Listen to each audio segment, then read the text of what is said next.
Hello again, and welcome back to Rock Records Reviewed. This week I'm going for the big one, the Fab Four. I'm going to attempt to rank and review all the albums made by the Beatles while they were still going. So no compilations, no live albums, just all the albums they released as studio records. We're going to go straight into it. Number 13, Yellow Submarine. This is an easy one to put at the bottom because the second half of the album is all in George Martin's orchestral stuff that was written to accompany the cartoon, which was very enjoyable.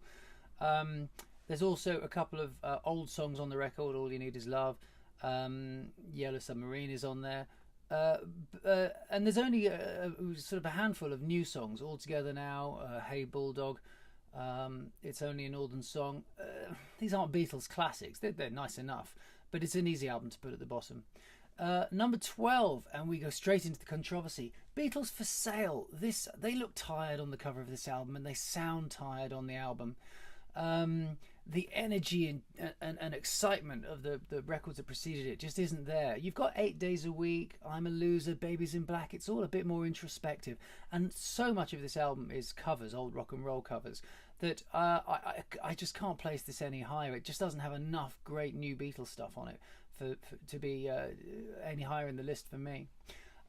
Number 11, Please Please Me. This is the Beatles' fantastic first album. Now you've got to remember this is the Beatles, so this is a brilliant album, but it's way down because there's so much to compete with it. This was famously made in 12 hours, and it's raw and it's rough, but I mean that as a compliment. It's such an exciting record, and you can hear straight away why they captured the attention of the world, because they would never have heard anything like this. Of course, it's got I Saw Her Standing There on there, and Love Me Do. A lot of covers, but they're great covers. There's Twist and Shout, which of course most people now think is a Beatles song, but it isn't, of course. Number 10, Help.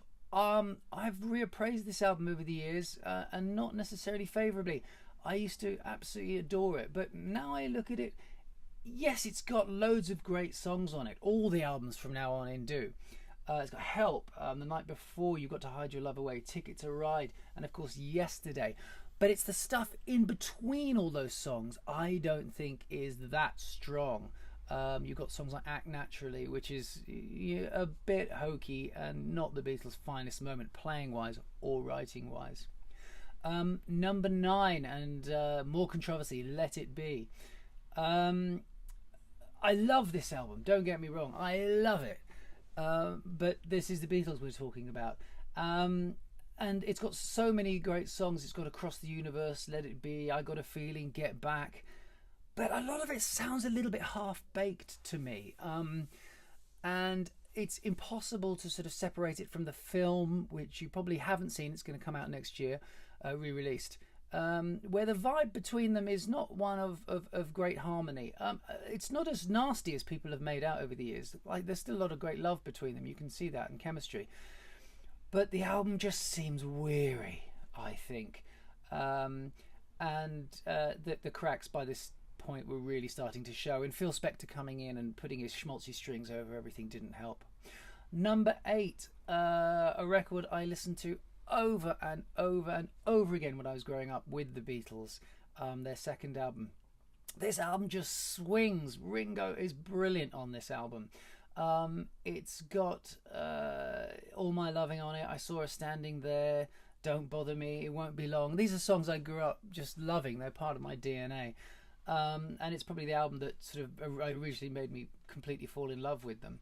And it's the album when the Beatlemania really kicked in. After this, they released things like She Loves You as separate singles, and we're taking the top 5 places in the charts in America, and to go doing these songs on the Ed Sullivan Show.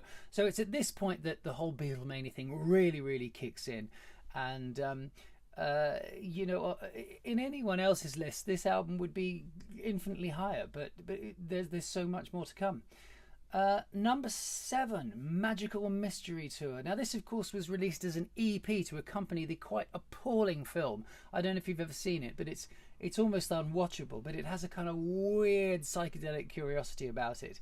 I think that this is like a mid to late period greatest hits, because if I reel off the songs on here, Magical Mystery Tour, Fool on the Hill, Hello Goodbye, Strawberry Fields, Penny Lane, Your Mother Should Know, I Am the Walrus. I mean, this reads like a greatest hits. These are all fantastic songs. But it's a little bit of a cheat because it came out originally as an EP and then was re-released as an album and augmented with other songs, not that were in the 1 hour film. That said, they're brilliant songs. You know, they're fantastic. There's a couple of slightly less great ones. Blue Jay Way, I can probably, do without, but absolutely merits its place, reasonably high in this list, I think.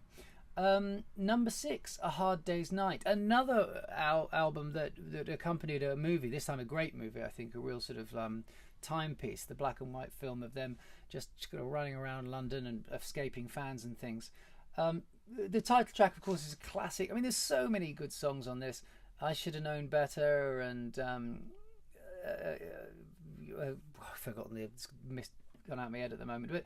But again, Beatlemania at this point was just getting bigger and bigger and bigger, and the film reflected that, the whole fact that they couldn't go anywhere without being chased and stuff.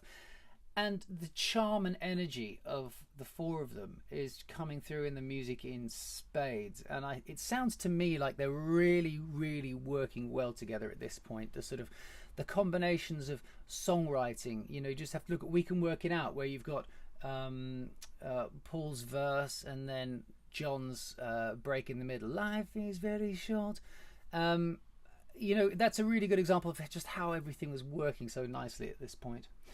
So we get to the top 5. Now, the top 5 Beatles albums, any of these would be number 1 in almost any other band's lists, in my opinion. But at number 5, I'm going to put Rubber Soul. This is where the band, they're starting to mature, and you can hear their interests going outside of just pop music and the world they've been living in. George is starting to experiment with Indian music. You can hear that on Norwegian Wood. There's Michelle in there with its drug references. So they're clearly starting to smoke a bit of pot by this point as well. You can hear the Dylan influence on the acoustic stuff that's coming through. Nowhere Man, In My Life, If I Needed Someone. These are much, much more mature, introspective songs than the Beatles have been doing before. And this album is very much the bridge for me between the Fab Four and then the sort of studio-based experimental artists that came along for the latter part of the 70s. 70s, listen to me, the 60s. Number 4, the White Album. This is just an enormous, sprawling bag of curiosities. It's a musical potpourri of all their influences. By this point they were recording songs separately, so very, very few of these songs are all 4 of them playing on together. They'd just go to different parts of Abbey Road and do their songs. So Paul would record Blackbird all on his own, or John would go off and do Julia all on his own. A lot of people think this should have been a single album, and if it was, it would be a magnificent one. While My Guitar Gently Weeps, Happiness Is a Warm Gun, I'm So Tired, Julia, Blackbird, Mother Nature's Son. So many fantastic songs. But I love the fact that it has all these little curios and vignettes and things. Piggies, Rocky Raccoon. I mean, that's what made the Beatles what they were. And they always wore those early influences that they heard from their childhood very much on their sleeve. Music hall, dance hall stuff. And that the charm of the Fab Four, of the 4 of them, comes through on this record, because more than any other, because they're each given such scope to do stuff individually. Ringo, Don't Pass Me By, things like that, that they can't necessarily do when they're making a record together and they're playing on everything together. Number 3, and this one will be controversial, Sgt. Pepper's Lonely Hearts Club Band. There's so little I can say about this record that hasn't been said before. It's iconic. It's one of the great cultural, artistic statements of the 20th century. It's almost incalculably influential. Is it a great record? Yes, I think it is. I think it's a magnificent record. By now, of course, they are completely focused on just recording. They're not touring anymore. But I think some people go to this record with a huge weight of expectation because of its reputation, and they may listen to things like Lovely Rita and Within You Without You and think, oh, are these great songs? Well, I think that although this has some marvellous standout moments, you know, like A Day in the Life and Lucy in the Sky with Diamonds, I think this album as a whole, as one of the first concept albums, you know, should be taken as a whole, and every song makes the next song even better and vice versa. So Getting Better, She's Leaving Home, again, the Beatles are taking the influences of all the music they've heard growing up, and it's such an English record, bizarrely. It seems, you know, inherently English to me, and it just transports you to a different time, like other records don't. There's a magic about it when I listen to this record and I think about it, and you know, as I said, there's very little I can say that hasn't been said before. I do know some people who don't rate it, and I can't fathom that, because at the end of the day, the record has to live or die on the strength of its songs, and I think the songs are fabulous. Now these top two could change for me on any day of the week, because they're both such incredible records. But today, number 2 is Revolver. This was the first record where they'd stopped touring, and they just wanted to focus on recording and experimentation.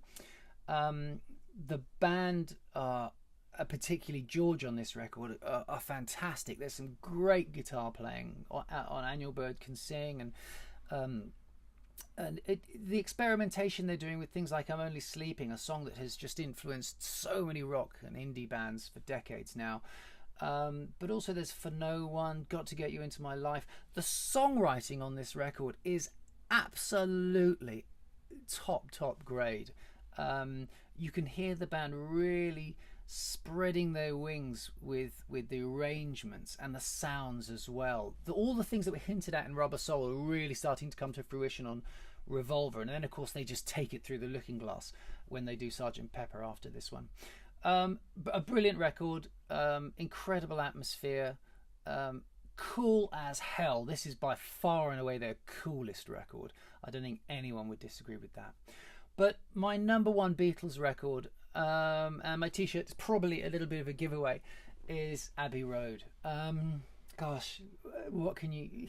Abbey Road has probably my two of my absolute favourite Beatles songs on it anyway. Here Comes the Sun and Something. George was at his absolute peak as a songwriter at this stage. It's got Come Together, it's got I Want You.